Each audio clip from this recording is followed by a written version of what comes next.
Olá, bom dia! Pode chegar, seja muito bem-vindo. Nós estamos ao vivo, agora 8 horas, 31 minutos pelo horário de Brasília. O convite é o de sempre.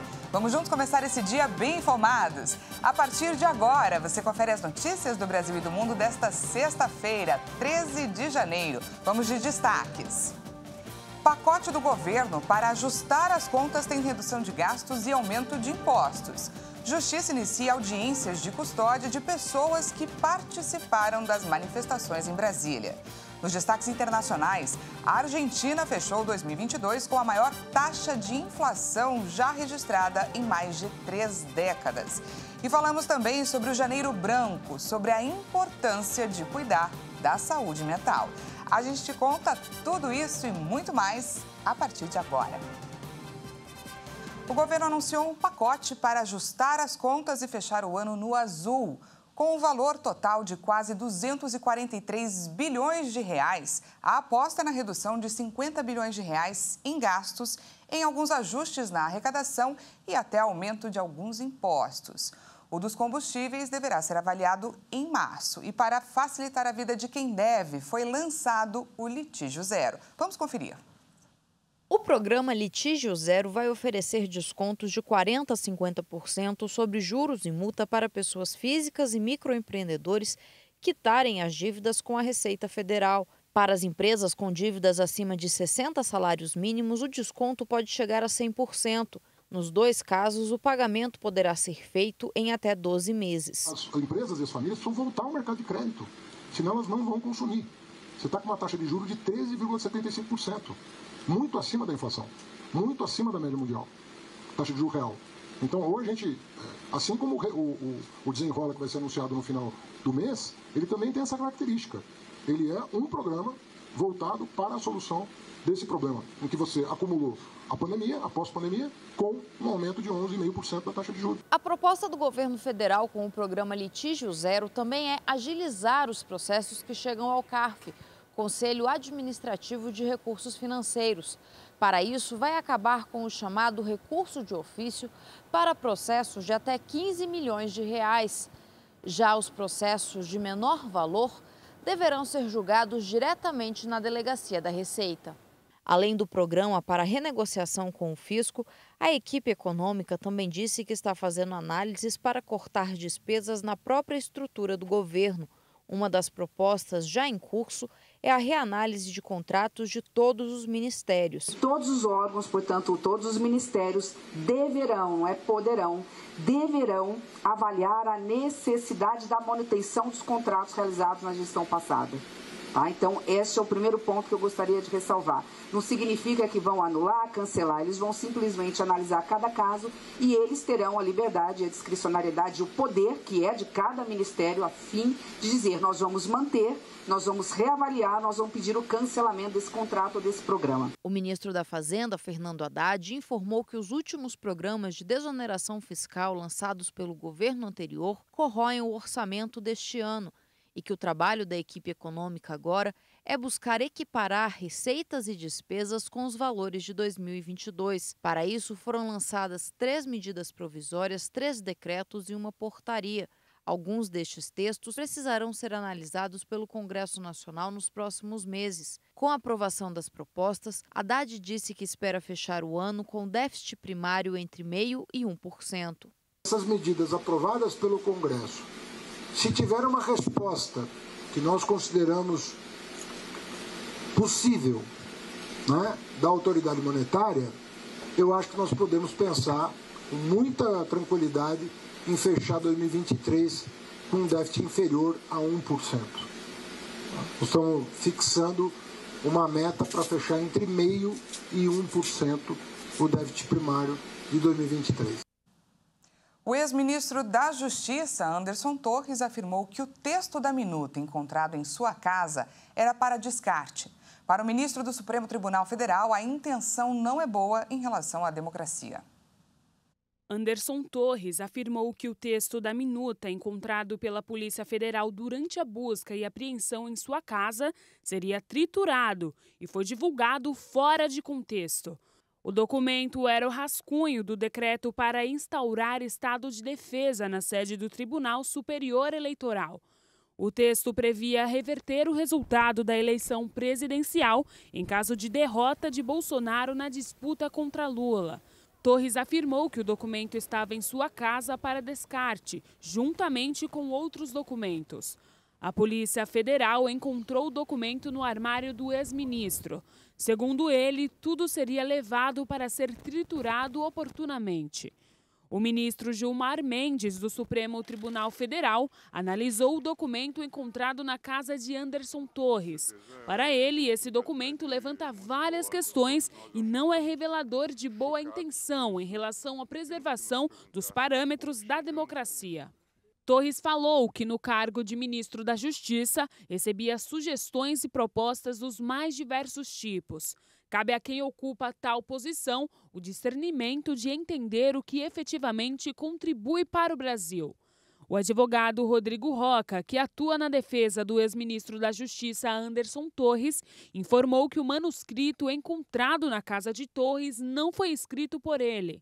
Segundo ele, todos os dias tinha alguém que o procurava propondo golpe e estado de sítio. A Polícia Federal iniciou desde quarta-feira as audiências de custódia dos manifestantes que participaram da quebradeira do último domingo em Brasília. O prejuízo foi grande, mas ainda não foi dito o valor exato. Ontem saiu o primeiro relatório sobre os danos. O documento elaborado pelos técnicos do Instituto do Patrimônio Histórico e Artístico, IPHAN, foi divulgado nesta quinta-feira, mas ainda não contém o detalhamento total do prejuízo financeiro e cultural. Um comitê composto por técnicos de todos os órgãos afetados pelos atos do último domingo está sendo formado para listar e detalhar tudo o que foi quebrado ou subtraído. Segundo os técnicos do IPHAN, a maioria dos danos provocados aos edifícios tem reparos. Já as obras de arte ainda estão sendo avaliadas. As obras de arte têm valor incalculável, não é? Então, e tem técnicas específicas para recuperação. Num segundo momento é que a gente vai ter a resposta sobre a reversibilidade ou não dos danos a esses elementos. Além do mais, o tempo, quanto que vai demorar? Também não sabemos. Existem ações que são mais imediatas, por exemplo, lá no próprio Congresso Nacional, na Câmara dos Deputados, já foi possível trocar o mobiliário destruído porque eles já têm condições para isso, com recursos próprios.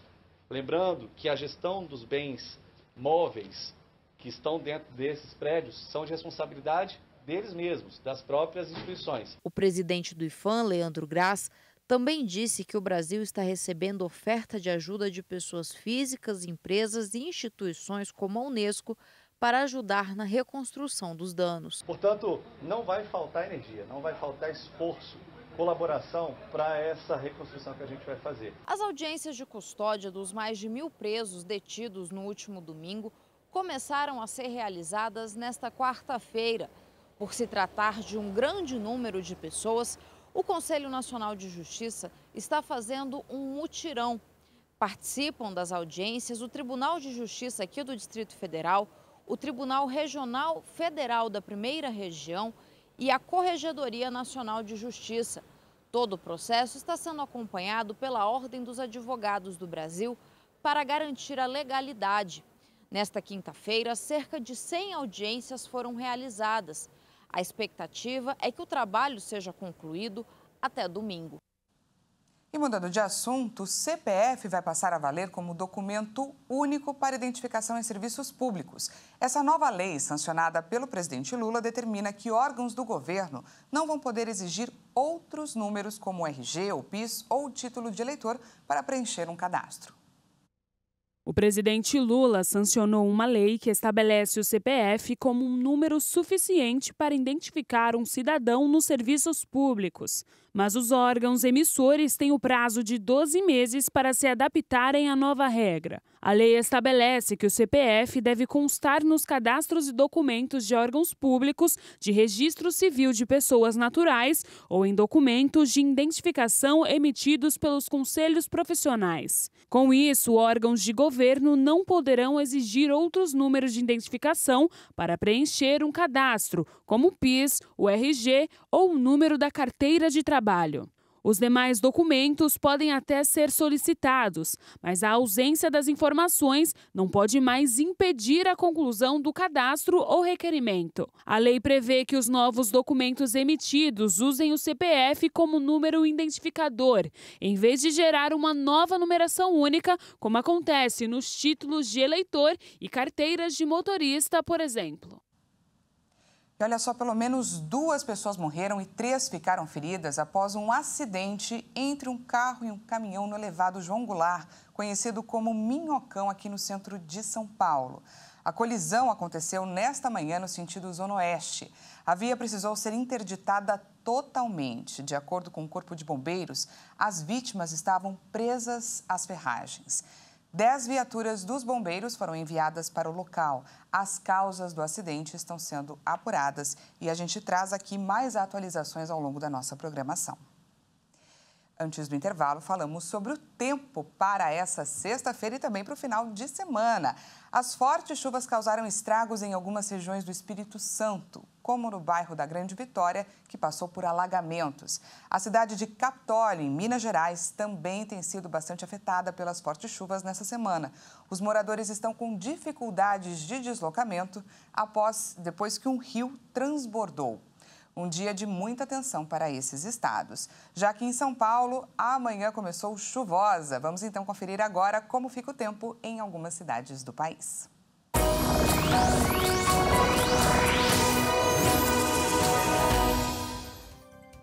Começamos então por Vitória, no Espírito Santo. Hoje o dia será de calor com pancadas de chuva pela tarde e à noite. A máxima chega aí, como você vê, aos 33 graus. No sábado, o tempo muda um pouco, o calor continua, mas não tem previsão de chuva. Então, a temperatura chega aos 34 graus. No domingo, permanece com sol e sem chuva, com máxima, então, de 33. Em Capitólio, Minas Gerais, hoje o dia será de calor, com chuvas rápidas durante o dia e a noite. A máxima chega aos 30 graus. No sábado, fica parecido com chuvas rápidas, sol e chuvas rápidas. A máxima chega aí aos 31 graus. No domingo também, o dia será de sol com pancadas de chuva pela tarde e à noite. A máxima volta então para os 30 graus. Para finalizar, vamos falar aqui de São Paulo. Vamos juntos dar uma olhada em como está o céu agora aqui na capital paulista. Vamos juntos com a câmera 10. Acho que não temos essa imagem. Temos sim, olha só. Tá aparecendo praticamente uma pintura, não é? Um céu azul e as nuvens passando. Isso indica o quê? Que o dia será de sol com nuvens, mas chuvas rápidas pela tarde e à noite. A máxima chega aos 29 graus. No sábado, o tempo continua parecido, chegando aí a temperatura aos 31 graus. E o domingo também será de calor com chuva. A máxima desce um pouquinho para os 30 graus, mas ainda assim é um calorão. E veja a seguir, a Argentina fechou 2022 com a maior taxa de inflação já registrada em mais de 3 décadas.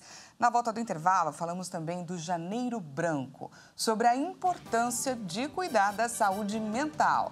É já, não perca!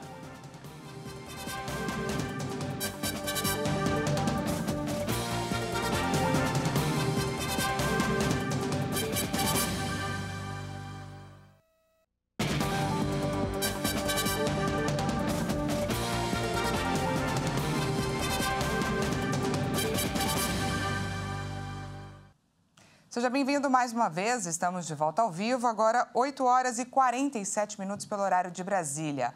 Voltamos com destaque de economia. A inflação na Argentina fechou ano passado em quase 95%, o maior percentual dos últimos 32 anos. Enquanto isso, aqui no Brasil, o Brasil melhorou de posição no ranking de aumento dos preços. O repórter Leonardo Félix traz para a gente mais informações. Com a queda do IPCA nos últimos meses, o país registrou a 6ª menor inflação de 2022 entre os países do G20, grupo formado pelas principais economias do planeta e emergentes. Esse dado é de uma agência classificadora de risco de crédito, aqui do Brasil. A inflação oficial de preços do Brasil encerrou 2022 com alta de 5,79% e furou o teto da meta pelo 2º ano consecutivo, de acordo com dados divulgados pela IBGE, o que serve como alerta segundo a consultoria responsável pelo estudo, a Austin Rating. O O índice é menor que o projetado para a União Europeia, Reino Unido e Estados Unidos, além de ficar abaixo do aumento da Itália e da Alemanha. Os principais fatores que contribuíram para a melhoria do cenário foram a inflação do ano anterior, os fenômenos globais, a retomada da demanda de serviços e do emprego após a reabertura da economia. De São Paulo, Leonardo Félix. Uma obra do pintor Van Gogh se tornou objeto de discórdia. Um brasileiro está pedindo que lhe devolvam uma tela que ele alega ter comprado em 2017 e perdido por anos. Segundo o colecionador, a obra foi localizada e exposta em um museu nos Estados Unidos. A tela Une liseuse de roman, também conhecida como a leitora de romances ou a dama leitora, do impressionista neerlandês Van Gogh, se tornou objeto de discórdia. A empresa Brocart Capital Partners, cujo único membro é o brasileiro Gustavo Soller, pede que lhe devolvam a obra, que ele alega ter comprado em 2017 e perdido por anos, até que a localizou em um museu nos Estados Unidos, onde está exposta. Em uma ação judicial, Soller, que compra, vende e coleciona obras de arte, conta que adquiriu o quadro em 2017 e que um terceiro que não identifica imediatamente tomou posse do mesmo, sem que ele tenha cedido seu título. O brasileiro relata que recentemente descobriu que a tela estava exposta no Instituto de Artes de Detroit como parte de sua mostra Van Gogh na América. Por medo de que o museu transferisse o quadro ao fim da exposição, que vai até 22 de janeiro, ou a entregue a um terceiro, Soller decidiu apelar para a justiça. 3 dias antes do fim da mostra, um tribunal do Michigan deve realizar uma audiência sobre o processo. A obra custou 3,7 milhões de dólares, mas calcula-se que valeria atualmente mais de 5 milhões. E este mês é celebrado o Janeiro Branco, que tem como objetivo chamar a atenção das pessoas para a importância de cuidar da saúde mental. Nessa época do ano, em que novos projetos são iniciados, novas metas são traçadas, que o jogo de cintura é importante para dar conta daquilo que precisa ser feito diante de tudo que pode ser realizado, demandas e expectativas. Vamos conferir com o repórter Leonardo Félix o papel da fé para a manutenção do equilíbrio mental. Para se ter um corpo sadio, é preciso que a mente esteja sã. É fundamental cuidar do psicológico e do físico para o seu bem-estar. A campanha Janeiro Branco acontece desde 2014 para estimular a sociedade a debater a importância da saúde mental nas relações humanas. O objetivo é fomentar uma cultura de saúde mental na sociedade, trabalhando pela conscientização e educação da população sobre o tema, além de criar políticas públicas dedicadas às necessidades psicossociais. Os transtornos mentais já são uma realidade no Brasil e no mundo. Dados de 2022 da Organização Mundial da Saúde apontam que mais de 1 bilhão de pessoas sofrem atualmente com este tipo de mal, fato agravado pela pandemia de Covid-19 e pelo desconhecimento do tema. E quando a pessoa não está bem, ele começa a emitir sinais de que não está bem. Ou não quer se alimentar, ou não está dormindo bem, ou se agarra, fica não sei quantas horas ligado na televisão, vendo um monte de coisa para sair achar que está na realidade, mas para fugir da própria, né? Então, quem está perto, sente tranquilamente, percebe que tem alguma coisa a ser feita. Para se ter ideia, o Sistema Único de Saúde, o SUS, realizou entre os anos de 2019 e 2021 quase 60 milhões de atendimentos em saúde mental nos centros de atenção psicossocial de todo o Brasil. Atualmente, o Brasil conta com 2.795 CAPs em todos os estados e o Distrito Federal. Além disso, são 48 mil unidades básicas de saúde, quase 1.900 leitos em hospitais gerais e pouco mais de 13 mil em hospitais psiquiátricos. A assistência às pessoas com transtornos mentais é um direito de todos e é ofertada no SUS de forma integral e gratuita em todo o país. Normalmente, quem está passando pelo problema sofre de depressão e ansiedade. E diante das demandas e expectativas do dia a dia, as habilidades emocionais são cada vez mais exigidas. A população em idade produtiva é a que mais sofre com essas doenças. Com a mudança do hábito, a mudança da segurança de vida, né? Então, é totalmente ansiogênico, né? Então, cada um responde de um jeito. Um perde o apetite, o outro perde o sono, o outro quer se isolar. Quando você perceber que alguém do teu círculo não está bem, chegue perto e diga, escuta, vamos conversar. O que está acontecendo com você? À medida que ele começa a pôr aquilo para fora, ele começa a cuidar de si mesmo.